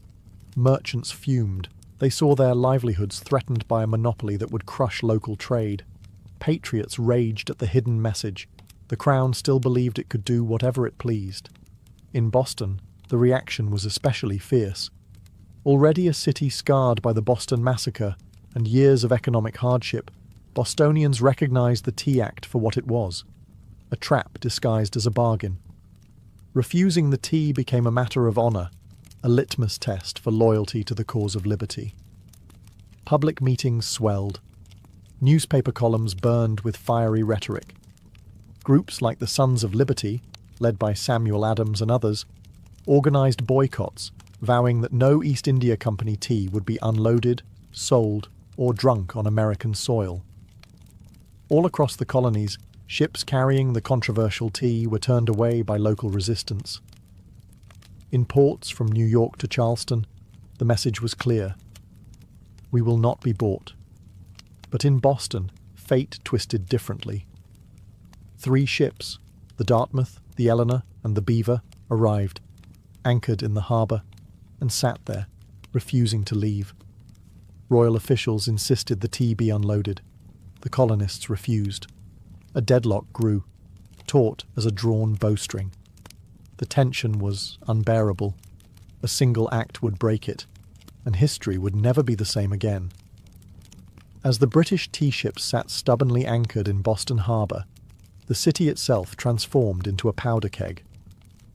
Every day that passed without resolution tightened the tension. Boston wasn't just resisting, it was preparing for a fight. In taverns, churches, and public squares, angry colonists debated what to do. The Sons of Liberty, led by fiery voices like Samuel Adams, John Hancock, and Paul Revere, moved swiftly to organize resistance. They posted public notices calling on citizens to boycott British tea and held raucous meetings that swelled with farmers, artisans, and merchants alike. Each gathering added fuel to the fire. The Old South Meeting House became the nerve center of the resistance. Thousands crammed into the wooden hall, their breath fogging the air, their voices rising in defiance. Here, resolutions were passed, speeches were made, and tempers boiled. Each vote against the unloading of tea was another hammer blow against British authority. But while the people of Boston stood united, the clock was ticking. British law demanded that imported goods, like tea, be unloaded and the tax paid within 20 days. If the ships remained after the deadline, customs officials would seize the cargo and the tax would be collected by force. The Sons of Liberty understood that once the tax was paid, even under protest, the principle would be lost. It wasn't just about the tea anymore. It was about whether the colonies would accept being treated as subjects without rights, or whether they would stand and fight for their future. Meanwhile, the Royal Governor of Massachusetts, Thomas Hutchinson, dug in his heels. He refused to let the tea ships leave without unloading their cargo, demanding that the law be obeyed, colonial outrage be damned. To him, backing down meant admitting that mobs, not monarchs, ruled the colonies. Boston's standoff became a spectacle. Every man, woman, and child knew that something was coming. You could feel it in the air, that cold, sharp sense before a storm when the world holds its breath. All it would take was one spark to ignite an explosion. and somewhere among the crowded streets and crowded hearts of Boston, a decision was quietly taking shape, a plan that would echo across oceans and empires. December 16th, 1773, dawned grey and cold over Boston, a city balanced on the edge of history. For nearly 3 weeks, the tea ships had sat in the harbour like ticking bombs. Now, the final deadline had arrived. According to British law, the tea had to be unloaded and the tax paid within 20 days of a ship's arrival. If it wasn't, customs officials could seize the cargo, and British troops could be called in to enforce the law. Everyone knew it. Everyone knew what was at stake. If the tea came ashore, the principle was lost. If the colonists allowed it, even once, their cause, their claim to rights and liberty, would unravel. That morning, thousands of Bostonians and nearby colonists packed into the Old South Meeting House, the largest building in town. Some had walked miles through the icy countryside to be there. The meeting was so packed that men spilled out into the streets, straining to hear the fiery speeches echoing through the halls. Samuel Adams, the iron voice of rebellion, presided over the gathering. Speaker after speaker rose to denounce the Tea Act, to cry out against tyranny, to urge immediate action. But even among the defiants, uncertainty hung heavy. What could be done without sparking outright war? How could they stop the tea without opening the floodgates to brutal retaliation? As the afternoon wore on, riders galloped in with grim news. Governor Thomas Hutchinson remained unmoved. The ships would not be allowed to leave without unloading. The tea would be seized, the tax collected, the king's law enforced. The crowd buzzed with fury. The walls of the meeting house seemed to shudder with the force of it. Yet Samuel Adams stood calmly and spoke the words that signalled the end of debate. This meeting can do nothing more to save the country. A simple sentence. But everyone knew what it meant. There would be no more petitions, no more compromises. Action would be taken. Outside, a war whoop cut through the gathering gloom, the signal. Men disguised themselves quickly, smearing soot on their faces, donning blankets and feathers in crude imitation of Mohawk warriors. It wasn't about fooling anyone. It was about creating a symbol, a message no one could mistake. The deadline had passed. Boston would answer not with words, but with defiance. As twilight deepened over Boston on December 16, 1773, the quiet streets began to stir. Figures moved through the shadows. Ordinary men cloaked in rough blankets, their faces blackened with soot, some adorned with feathers. They weren't trying to fool anyone into believing they were real Mohawks. Their disguise was symbolic, an act of shedding their old identities, of taking a stand as something new, something fierce. By the dozens, they made their way to Griffin's Wharf, where the 3 tea ships, the Dartmouth, the Eleanor, and the Beaver, lay anchored. The harbour water churned cold and dark beneath them, thick with the sharp bite of winter air. There was no shouting, no drunken chaos. This was not a riot. It was a mission, carried out with calm, ruthless precision. Armed with hatchets and clubs, the disguised colonists swarmed the ships, overwhelming the few crew members still aboard. No harm came to the sailors. They were pushed aside, watched in silence as the operation began. Men split open the wooden chests with practiced blows, the fragrant smell of fresh tea spilling into the cold night air. Others heaved the crates overboard, their heavy splashes echoing across the still waters of the harbour. Chest after chest, 342 in total, was broken and dumped, until the black water swirled with thousands of pounds of tea leaves. Spectators watched from the wharf, silent, awed. British guards stationed nearby made no move to intervene. Whether from confusion, sympathy, or fear of escalating violence remains unclear. Some accounts suggest that even among British loyalists there was an understanding. Something had shifted, and there would be no stopping it tonight. The discipline was extraordinary. No cargo was stolen. No one raided the ships for valuables. Only the tea, the hated symbol of British oppression, was targeted. In a town where hunger and hardship were daily realities, the men could have easily turned the protest into an excuse for looting. They did not.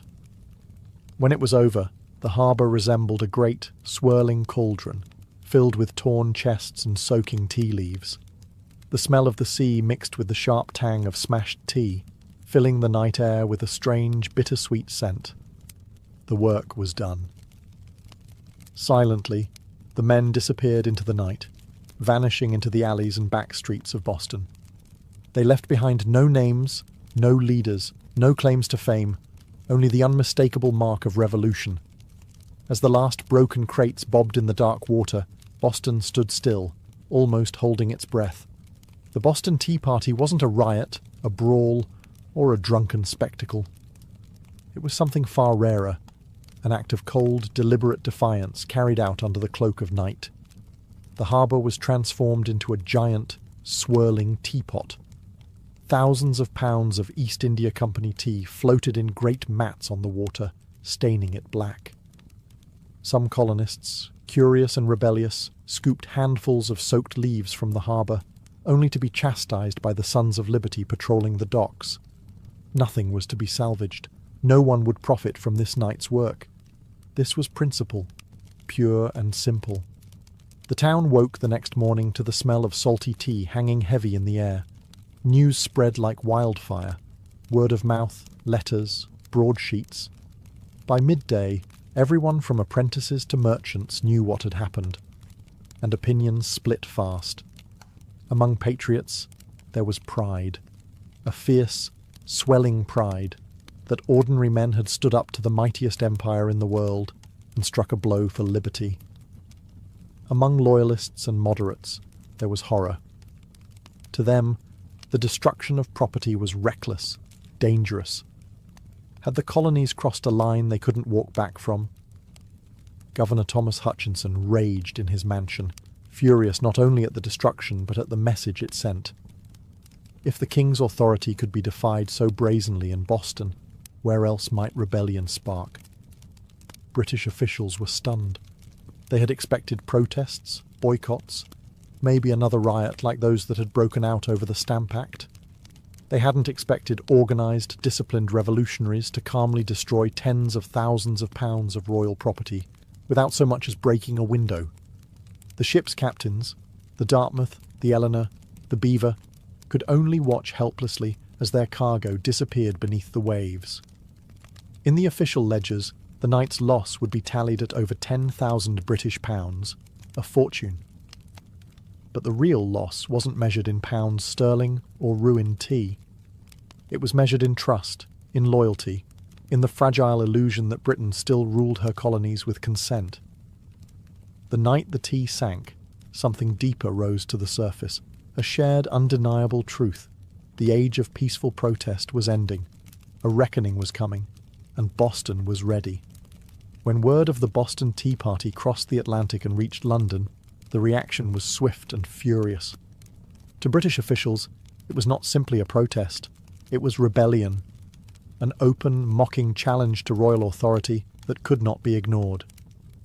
King George III, upon hearing the news, was said to have grown cold with anger. Parliament, already frustrated by years of colonial disobedience, exploded in outrage.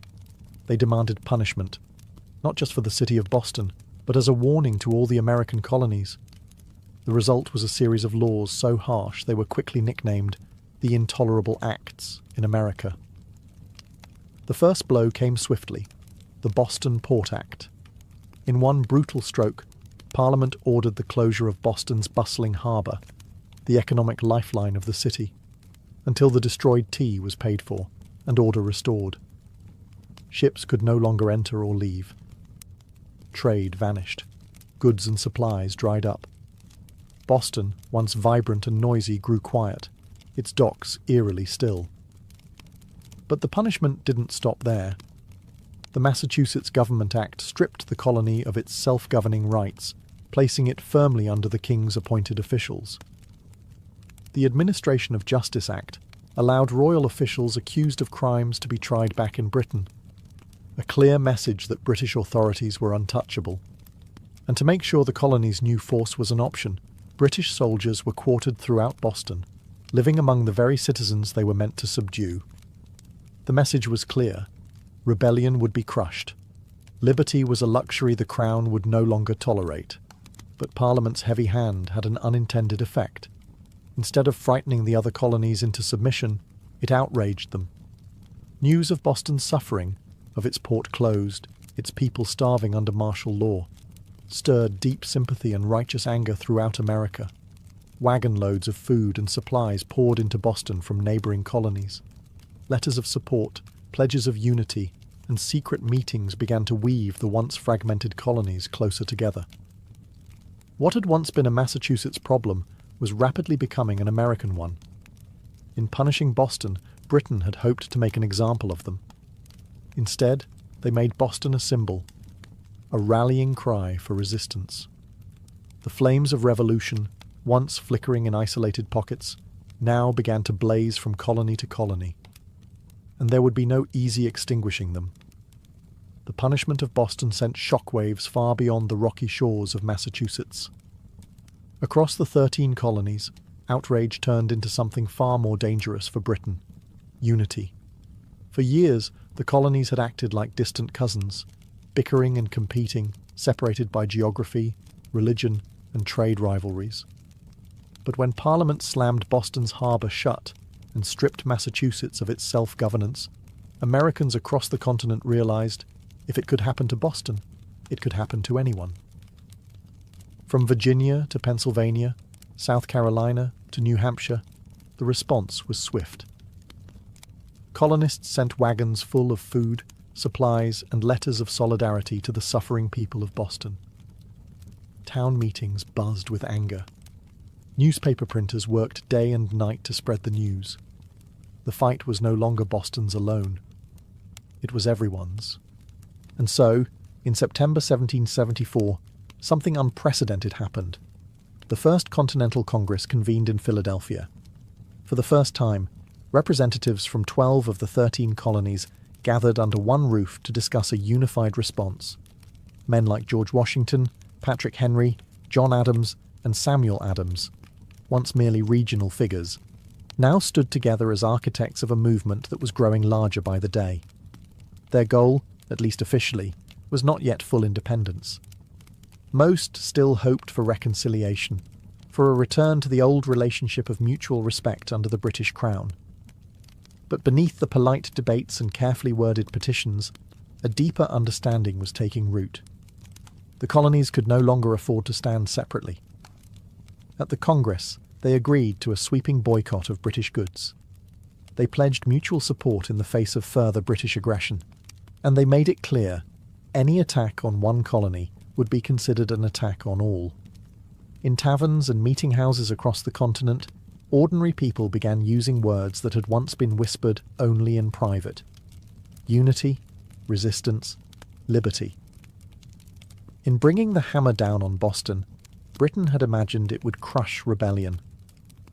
Instead, it had welded the colonies together into something far more dangerous, a people who, despite their differences, were beginning to think of themselves not as scattered provinces, but as Americans.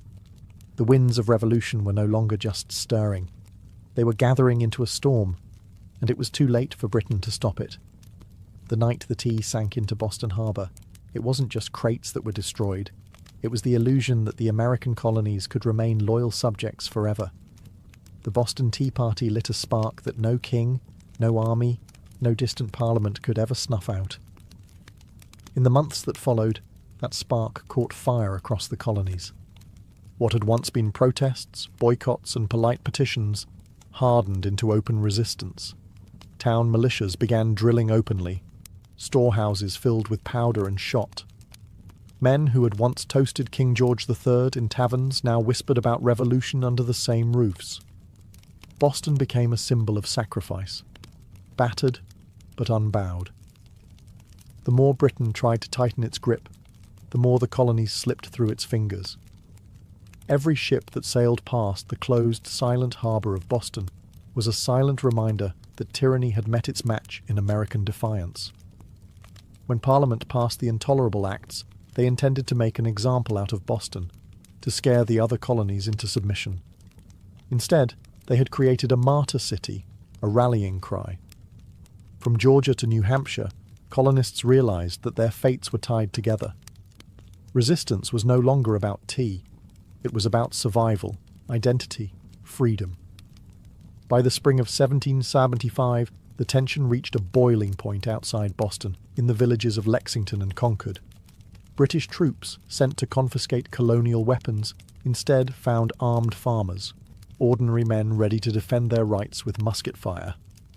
The first shots of the American Revolution rang out, a direct line traced back to the moment when men chose principle over profit and dumped a fortune's worth of tea into the harbour. The Boston Tea Party showed the world that revolution doesn't always announce itself with trumpets and banners. Sometimes it starts quietly, with a small group of determined people standing in the cold, choosing defiance over fear. In dumping the tea, the colonists weren't just rejecting a tax. They were rejecting an empire. And though the road ahead would be bloody, bitter, and uncertain, one thing had become clear that night in Boston Harbour.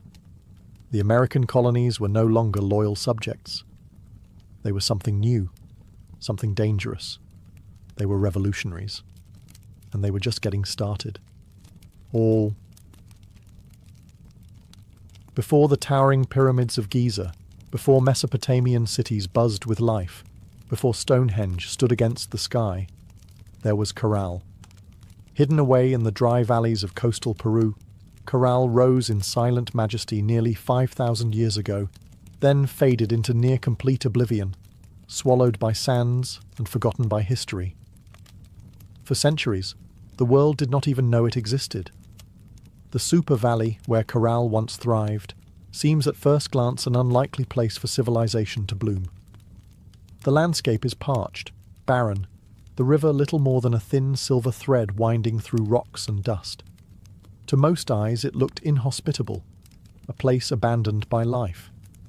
Yet it was here, amid the desolation, that one of humanity's earliest great cities took shape. Corral wasn't just a collection of scattered huts or a temporary trading post. It was a planned city, sprawling over 150 acres, filled with pyramids, plazas, residential quarters, and ceremonial spaces. It had scale, purpose, and vision, a complex society blossoming centuries before the Egyptians began stacking stones into pyramids of their own. The people of Corral achieved this without the wheel, without written language, without metal tools. They built massive structures from stone and earth with nothing but ingenuity, communal effort, and the raw power of human will. Yet for thousands of years, Corral's existence remained a secret. Even when travellers stumbled across the strange, weathered mounds scattered across the valley, they mistook them for natural formations, mere hills sculpted by the desert winds. No one imagined that beneath the sand lay one of the oldest cities in the world, predating even the civilizations that history books had crowned as the firsts. It wasn't until the late 20th century that archaeologists, led by Ruth Shady, uncovered the truth. What they found buried in the dust of time would rewrite the story of the Americas and force the world to reconsider what it thought it knew about the birth of civilization itself. Corral had risen, flourished, and fallen in total anonymity. Now, after millennia of silence, its stones are speaking again, whispering of a peaceful, intelligent people who built a world of complexity and wonder in a land where life itself seemed impossible. And this was only the beginning of their story. At first glance, the Supi Valley looks like a place where life should struggle to exist. Harsh winds sweep across endless stretches of sand and stone. The sun beats down mercilessly, drying out the earth, baking the landscape into cracked, brittle sheets. Water is scarce, the river a meandering thread fighting for survival. To the untrained eye, it is a wasteland, barren, empty, forgotten by the gods. But the people of Corral saw something different. They did not see a desert to be feared. They saw a canvas to be shaped. They recognized the river, however modest, as the lifeblood of possibility. And so, with patience, ingenuity, and sheer determination, They turned this unforgiving place into a thriving oasis of life and culture. Their first victory was agriculture. They learned to tame the river's seasonal floods, building simple but brilliant irrigation systems that channeled water across the valley floor. Where others saw sand and dust, they coaxed green shoots of hope: cotton, beans, squash, guava, sweet potatoes. Cotton, in particular, became their treasure. It was spun into fishing nets and textiles, fueling trade with coastal villages and creating bonds that stretched far beyond their desert home. But growing crops was only part of their mastery. The people of Corral understood that survival in the desert required balance. They worked with nature, not against it. They built their homes and plazas from stone and earth, designed to withstand both scorching heat and the rare, punishing rains that occasionally swept through the valley. They studied the stars and seasons, planning their harvests with the precision of master astronomers. Trade became the veins and arteries of Corral's economy. Dried fish, cotton, fruits, and handmade goods flowed up and down the coast. In exchange, Corral received exotic goods: colourful shells from the Pacific, rare stones from the Andes, ideas from distant peoples. They were not isolated, they were connected. In a land where survival seemed impossible, Corral thrived through intelligence, innovation, and community. They didn't conquer the desert with brute force. They partnered with it, learning its rhythms, respecting its power, building a society that was not just functional, it was extraordinary. Against the odds, Corral blossomed into a beacon of civilization. And it was only beginning to rise. Rising out of the desert like ancient guardians, the pyramids of Corral defy everything we thought we knew about early civilization in the Americas. These were not small, crude structures built by primitive hands. They were massive, deliberate works of architecture, created by a people with vision, organization, and ambition. The centerpiece of the city was the Pyramid Mare, the largest of Corral's monumental structures. It stretched more than 450 feet in length and towered nearly 60 feet above the desert floor, a feat of engineering on par with the early wonders of the ancient world. Built from stone, mud, and woven reed bags filled with rocks, the pyramid was designed not just to endure the harsh climate, but to withstand the punishing earthquakes that occasionally rattled the region. And endure it did, standing silent against wind and time for nearly 5 millennia. But the pyramids of Corral were not tombs. Unlike the massive burial complexes of Egypt, Corral's pyramids served a different purpose. They were centers of ceremony, power, and public life. Temples and gathering spaces crowned their summits, accessible by broad, elegant staircases. Fires once burned atop these platforms, and rituals were held beneath the endless Peruvian sky. At the foot of the pyramids, vast plazas opened up, sunken and circular, inviting thousands to gather for religious ceremonies, political meetings, and communal celebrations. The very design of Corral's cityscape suggested a society that prized community and order, a people deeply connected to one another and to the cosmos. Around the pyramids, smaller residential complexes fanned out, likely home to priests, administrators, artisans, and farmers. The pyramids themselves seem to have been strategically placed, aligned with celestial events, sunrises, solstices, the cycles of the stars.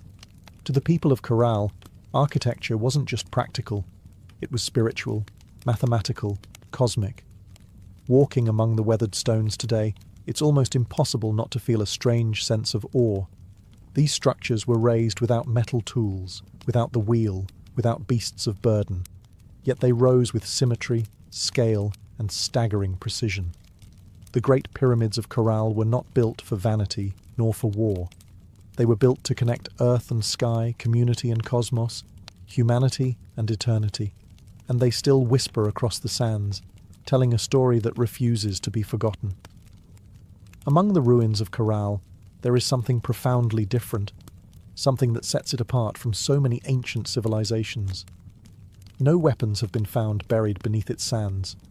No defensive walls circle its plazas. No mass graves hint at bloody conquest or internal strife. Unlike the kingdoms that rose and fell through war, Corral was a society built on peace. It's a revelation that defies expectations. Here was a civilization that flourished not through violence, but through cooperation, trade, and shared belief. The people of Corral seem to have invested their energy not in armies or fortresses, but in architecture, astronomy, music, and communal life. Their plazas and pyramids weren't monuments to victory over enemies. They were centers of celebration, worship, and governance. This was a civilization that chose to gather rather than conquer, to negotiate rather than destroy. Trade was the lifeblood of Carroll's success. Cotton, grown along the fertile riverbanks, was spun into fishing nets that were traded with coastal communities. In return, Carroll received dried fish, an essential source of protein, and exotic goods from faraway places, colourful shells from the Pacific, precious stones from the highlands, and even rare tropical fruits from distant valleys. This wide network of trade stitched the region together, binding far-flung communities into a peaceful web of mutual benefit. And in the centre of it all, Corral thrived as a cultural and economic hub. Religious and ceremonial life played a vital role in maintaining social harmony. The city's grand public spaces and sunken plazas likely served as stages for rituals that united the people under shared spiritual beliefs. Music filled these gatherings, flutes carved from condor bones, drums made from deer hides, creating soundscapes that echoed across the desert, tying individual lives to something greater. Leadership, too, appeared to rely less on military strength and more on spiritual authority and civic organization. The city's leaders must have coordinated massive construction projects, seasonal agricultural cycles, and complex trade agreements, all without leaving behind the brutal scars of war. In an ancient world so often defined by conflict, Corral stands as a shining exception, a reminder that civilization does not have to rise on the broken backs of the conquered. It can instead be built by the quiet power of collaboration, creativity, and trust. At Corral, the stones still seem to hum with echoes of a world long gone. It was not just a city of buildings and trade. It was a city alive with sound, ceremony, and spiritual rhythm. Music and ritual were woven into the very heartbeat of Corral's civilization. Archaeologists, digging carefully through the dry sands, uncovered a treasure trove of ancient instruments, flutes crafted from the bones of condors and pelicans, whistles fashioned from deer antlers, small drums stretched with animal hides. These artifacts were not simple toys. They were crafted with care, tuned to specific notes, designed to carry sound across the wide, open plazas of the city. In a world without written language, music spoke the language of the soul. Imagine it, the low thrum of drums rising at dusk, flutes keening like the desert wind, feet stamping on the sunken plazas as hundreds gathered under the fading light. Fires would crackle atop the pyramid platforms. Priests, dressed in intricate woven garments, would chant to the gods of the river, the earth, the stars.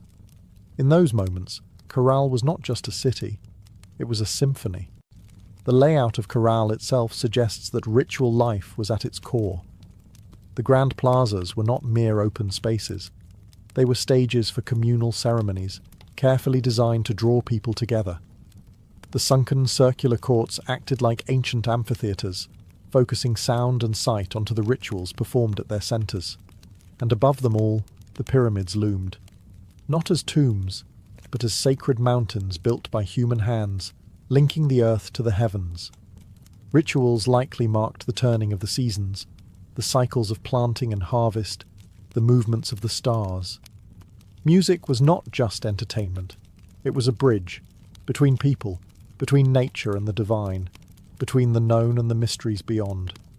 No violent murals, no terrifying gods of war, no bloodthirsty sacrifices. In Corral, the spiritual world seems to have been one of harmony, celebration, and reverence. Even today, when the desert wind whistles through the ruins, you can almost hear it. The faint strains of ancient music, the forgotten songs of a people who found beauty, meaning, and connection in the heart of the harsh, endless sands. Carroll wasn't just a place of music, trade, and ritual. It was a marvel of engineering, a testament to human ingenuity in one of the harshest landscapes on Earth. Without metal tools, without the wheel, without draft animals, the people of Carroll shaped a city of stone and earth that has endured nearly 5,000 years. Their achievements were astonishing. Massive pyramids rose from the desert floor, constructed not with small, fragile bricks, but with enormous stones carried across the dry valley. Workers transported rocks using reed bags, ingenious baskets strong enough to bear heavy loads, woven from the very plants that grew along the riverbanks. Layer upon layer, they built with care, stacking stone and filling the interiors with rubble to create structures that could withstand not only time, but nature's fury. And they understood nature well. Carroll lies in a region prone to violent earthquakes, yet their pyramids and plazas survived largely intact. How? By mastering earthquake-resistant architecture. Builders used flexible construction techniques, layered fills, wide foundations, and rounded corners that allowed their monuments to absorb and dissipate seismic energy. It was engineering born not from textbooks, but from an intimate knowledge of the earth itself. Water management was another silent triumph. Despite living in a desert, the people of Carroll developed sophisticated irrigation systems. Channels and canals carefully guided river water to their agricultural fields, allowing crops to flourish even during dry seasons. No water was wasted. Every drop mattered. The layout of Carroll itself reflected brilliant urban planning. Major structures aligned with key astronomical points, suggesting a deep understanding of the solar cycles. The sunken plazas, with their precise geometry, were more than gathering places. They were instruments for tracking the heavens, allowing priests and astronomers to predict seasons crucial for survival. Even the city's organization spoke of a complex society. Residential zones, administrative areas, ceremonial centers, all were arranged in harmony, balancing communal life with sacred spaces. They built not just for the moment, but for generations. Today, as modern engineers marvel at Carroll's resilience, they are reminded that greatness is not measured by technology alone. Sometimes the deepest wisdom lies in understanding the forces of nature, in working with the land, not against it. Carroll's stones have endured storms, quakes, and the erosion of time itself. They stand as a silent testament to a civilization that engineered their dreams into the desert sands. For centuries, the city of Carroll flourished, a beacon of peace, music, trade, and architectural mastery in the desert sands.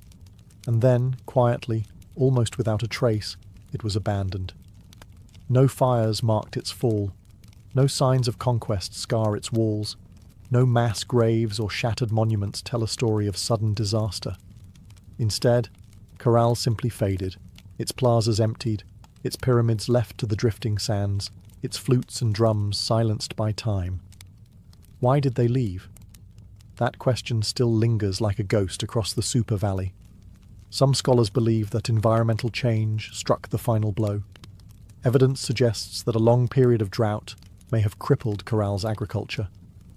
Without the river's life-giving waters, the fields would have withered.